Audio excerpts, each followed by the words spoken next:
can't really say much to this, but I was at Dual Citizen with True North League. Yeah. And Zach Murphy and I were talking, and I called the lineup. Not only did I call the lineup, I also called the subs. Nice. Perfectly. And Zach said that he would actually vouch.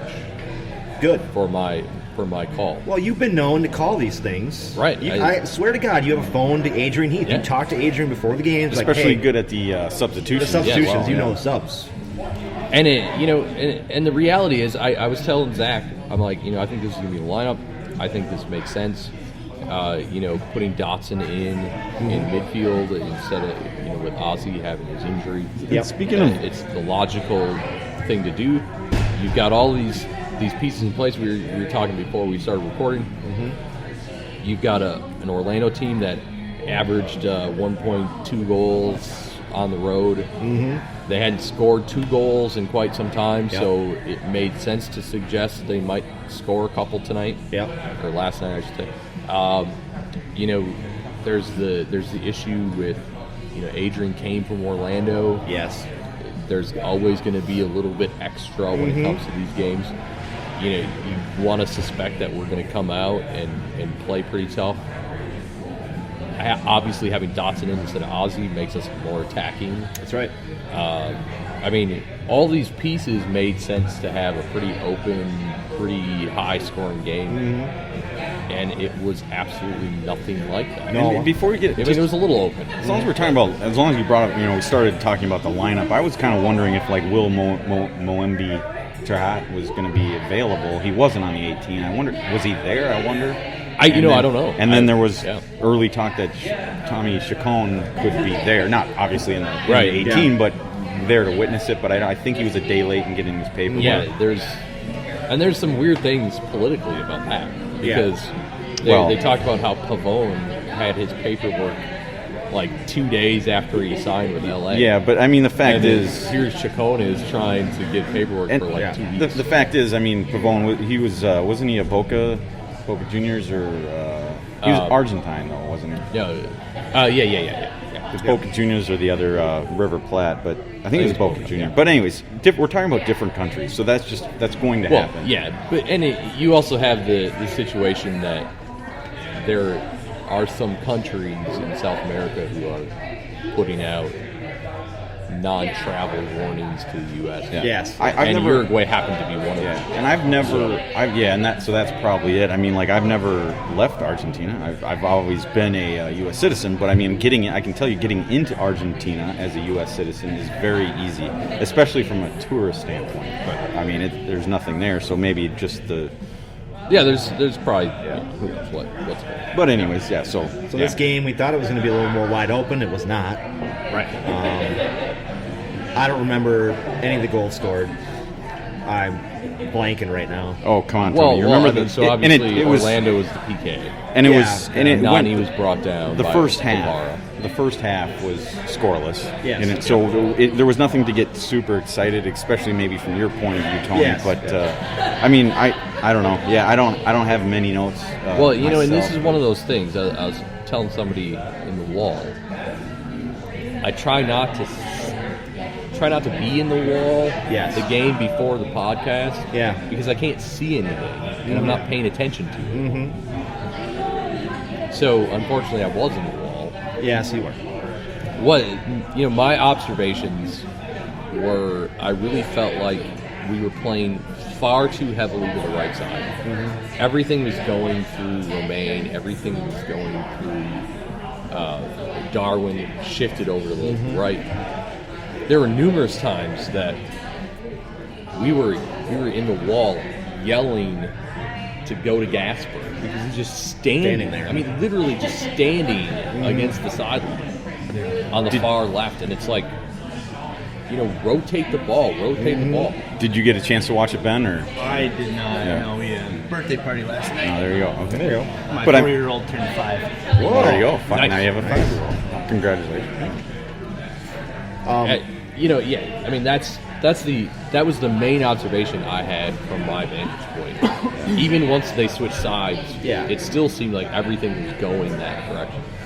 But this game, again, we talked about. We could say, if we're talking about it in general, like the 22 shots Minnesota had compared to only 5 from Orlando. And I would like to point out somebody that listens to us on Twitter said that Steve is his name. He was pointing out how people were complaining about that PK.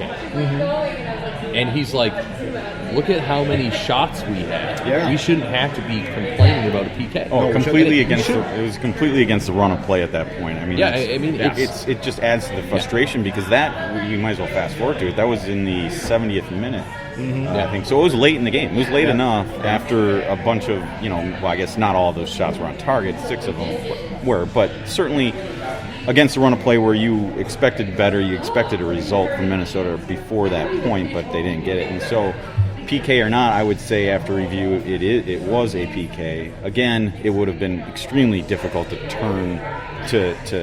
overturn that call, I guess, as you pointed out. I would like to maintain that if clear and obvious wasn't a requirement, and they had the ability to zoom in, Yes.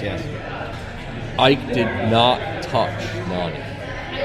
I maintain that. I maintain that he did touch him, so it was that close. So I obviously saw it last night, and then I watched it several times as I was sitting at Tony's kitchen table. I reviewed it. On my 70-inch TV, zoomed in really close. I was looking on my 5-inch iPhone screen, so I can't. I mean, the reality is there was a weirdness that happened in the box. But he definitely did not get the ball. But leading up to that, not Nani, boy, did he have acres of space, as they'd say. He had tons of space, and it was a beautiful ball put into him. But he just made a perfect run, had ton of space. It was, I mean, maybe lucky he didn't get a shot off earlier because he probably could have scored easily from that point. And for me, maybe it's my initial liking of American football. But for me, my thought is, if you're going to have a player, attacking player, get that much space and that much, just that much clear shot at goal. Yeah. If I'm Ike Park, I want to see him. I mean, if you're going to draw a penalty, do it with gusto. Yes. Just level him. Yeah. I mean, just take him out. There you go. Obviously, that would probably result in a red card. It would. But, I mean, in the end, I was disappointed in how he drew the yellow. And, I mean, Nani, even in the EPL, was a diver.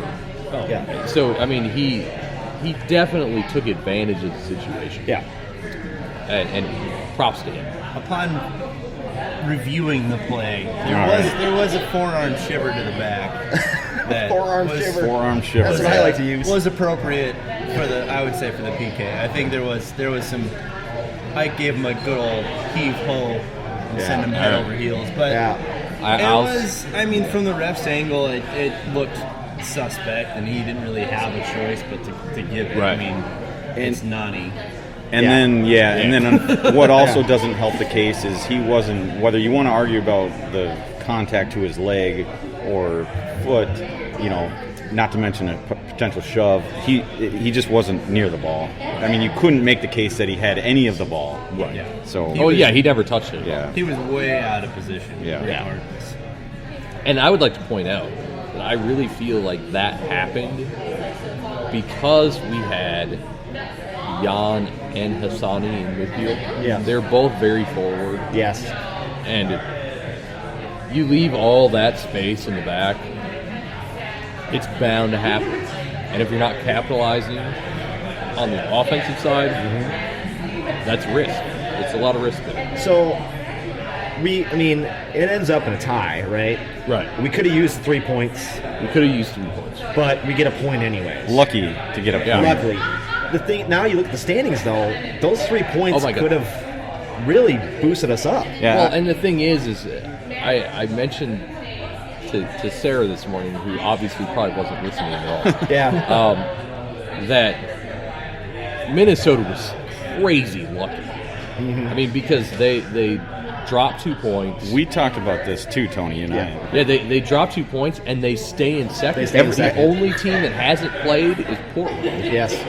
And they managed to pull it off. Everybody was drawing last night. Yeah. All the top teams. San Jose got beat by Sporting. That was really the only one. Otherwise, everybody drew. I think LA. Yeah, I mean, the only way they drop out of second place is if Portland wins tonight against Atlanta. Yeah. In Portland. In Portland. Yeah.